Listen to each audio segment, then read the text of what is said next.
Hello, good to be with you again today. We're talking with Mark Thomas, author of 99%, How We've Been Screwed and How to Fight Back. Hello, Mark. How are you doing? I'm very well indeed, thank you, Peter. So something's been on my mind since we last spoke yesterday. And it's this press cutting from the Daily Mail. It's all about the Chancellor of the Exchequer, that's the UK head of Treasury, basically. And it's full of dire warnings that he needs £46 billion in tax rises and or spending cuts. The words they're using are just extraordinary, really. They're apocryphal.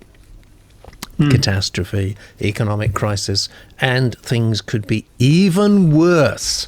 So this all stems from this idea that we've spoken about once or twice before, but I'd like you to expand a little bit, please, about why governments are basically different to individuals or households, and why the rules that apply to us when we borrow money on a credit card or whatever are not the same for governments. How are governments different, Mark?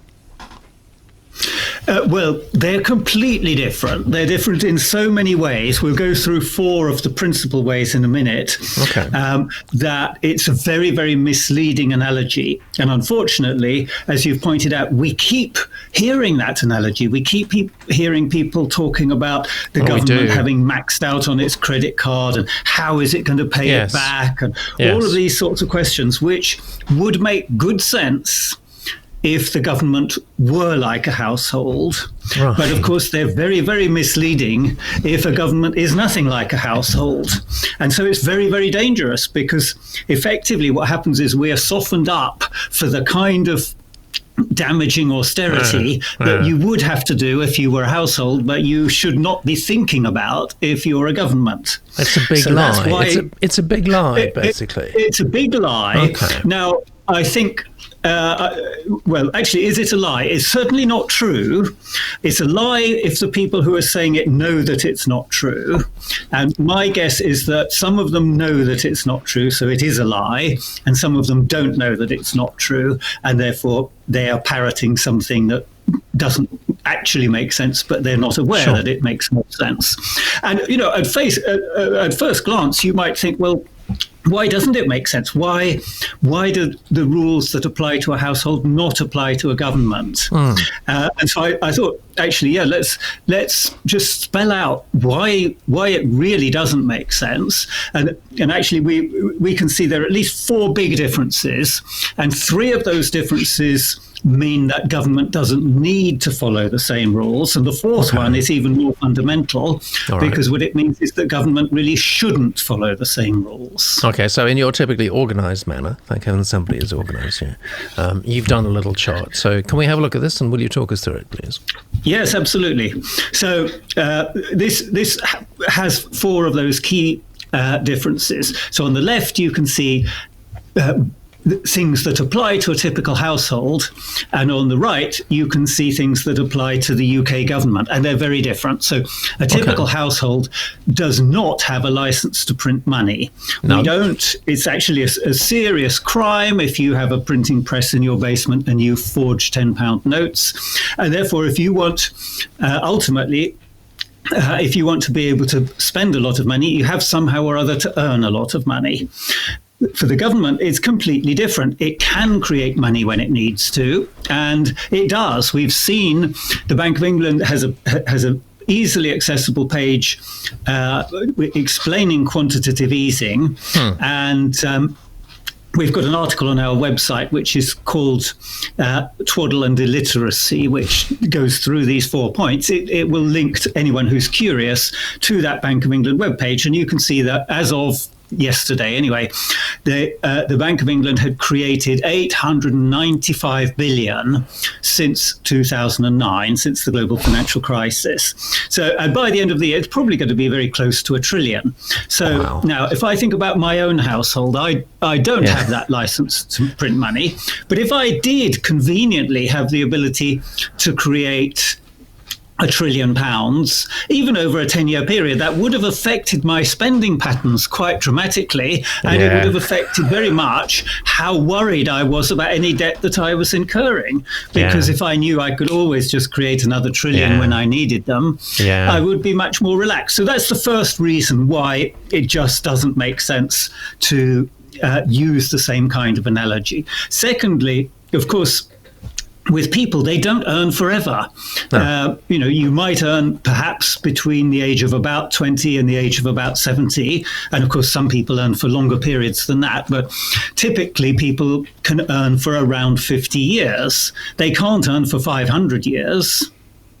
Sure. But the UK government has been earning for 500 years, and it could earn for another 500 years if we don't completely destroy everything. It basically earns forever. Not only does it earn forever, but actually its salary, if you want to think of it that way, rises forever. So it's got an ever rising income. And now, what does that mean? If I want to borrow money from the bank, if it's secured, I can borrow it because I can sacrifice my house or something. But if it's unsecured lending, they want to know, how am I going to pay it back? And if I'm 20, then they will assume that I might have 30 or 40 years to pay it back. And they will look at it through one lens.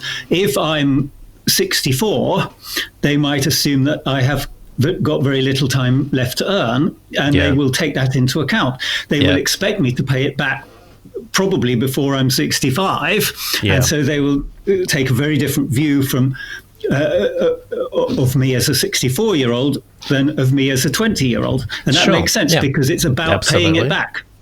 But if they knew I was going to earn forever, then I wouldn't have to pay it back. I could just roll it over. That's what typically happens with government debt. No government has ever paid back the national debt, and we'll see why when we get to the fourth point. What they do is they roll it over. So a bit like people who have a short-term low start mortgage. You can get a mortgage which is very low rates for a couple of years. Then actually what happens is when the rates are about to go up, they take out another mortgage. And that's effectively what the government does with its debt. Yes, it pays back. It pays back the bonds, but it immediately issues more bonds. So it's rolling over the debt forever and forever. And there's, of course, no reason why it shouldn't do that. And because its earning in 100 years' time is going to be much bigger than its earnings today, unless, again, we completely screw everything up, then that makes good sense for it to do that. In fact, at the time of the Napoleonic Wars, the government issued something called consolidated debt. They were, in short, they were known as consols. And so this was perpetual debt. You would get a bond, and it was never meant to be redeemed. You would forever get 2.5% or whatever it was. And that was the deal. It was just an income stream forever. That was government debt, which was perpetual. And the last of those consols was redeemed in 2015. So we don't actually any longer explicitly have perpetual debt, but we've had it for most of recent history, and we could easily have it again. So the idea that government should be thinking about how it's going to pay back its debt just doesn't make sense. It's ludicrous, actually. In that way, it's actually ludicrous. I understand for the first time. I've actually understood, Mark. That wasn't too difficult to understand. Why can't people like that hyper-intelligent Rishi Sunak and his mates in the Treasury understand it? Well, I suspect they can understand it because, of course, he is an ex-banker, and a bond, whether it's a perpetual bond or a bond of finite maturity, is exactly the kind of things that investment bankers do understand really pretty well. So I'm pretty sure they do understand it. If they don't understand it, they shouldn't be in the job. But if they do understand it, they should be more careful with their language. Okay. So you mentioned there were 4 points. So what's the fourth one? Yes. Well, we haven't done the third one yet. Oh, sorry. Whoa, getting ahead of myself. I'm getting excited. Before we get to the fourth one. So the third point You'll have to show me. There we are, yes. Well, a normal household doesn't control its earnings, and therefore it has to worry very much more about its expenditure. Sure. Now, you can see that if you look in this country, we've talked about this before, most people are actually earning less. The average, the median earner is earning less in real terms today than they were in 2007. So if they could control their earnings, of course they would have turned the dial up so that they were earning more, which is what the government has done. But they haven't been able to control their earnings, and therefore, in order not to go bankrupt, because they haven't got the printing press, they have to control their expenditure. Whereas with government, within limits, it can control its earnings. So not only does it have a printing press for emergencies, it's also got the ability to control what it takes in the way of tax. Yeah, I can see that, yeah. And that makes it very, very different. So those three, the first three that we've looked at, all explain why, if you're the government, you don't have to worry about this kind of debt. And we also talked before about the fact that it's not unusual in historic terms to have debt at the level that we have today. Yeah. So. Yeah. But today we're not focusing so much on the data, we're focusing on the qualitative differences. So those first three reasons, they all mean that the government doesn't need to worry. The fourth reason is different because it's actually saying it would be actively very damaging for the government to behave as if it were a household. So a typical household does not have responsibility for the entire economic system.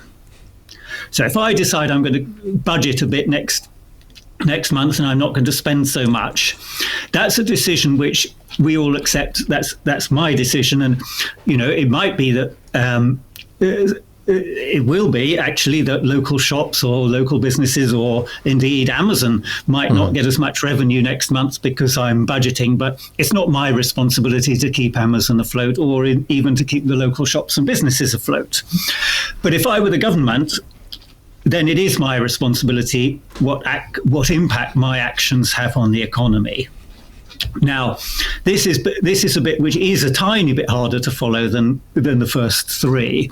But if you think about every transaction you've ever made, let's say you go into a shop and you take out a £10 note and you hand it to the shopkeeper in exchange for some goods. So the cash flow from your end is minus £10, and from their end is plus £10. Right. And the total of those two ends is zero. And that's true for every transaction you've ever made or I've ever made. Right. And in fact, it's true for every transaction that has ever taken place. So it's true for the economy as a whole that the total, if you add up the two ends, will be zero in any one period in a year, for example.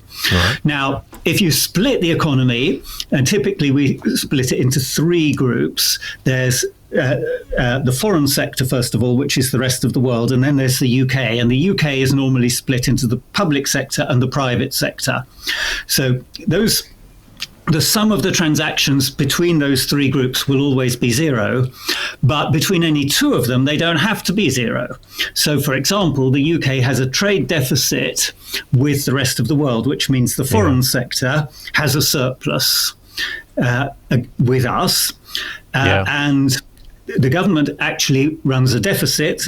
So the government has a deficit, the public sector has a deficit, and that enables the private sector to have a surplus, because if the government also had a surplus, you can't have three surpluses adding to zero.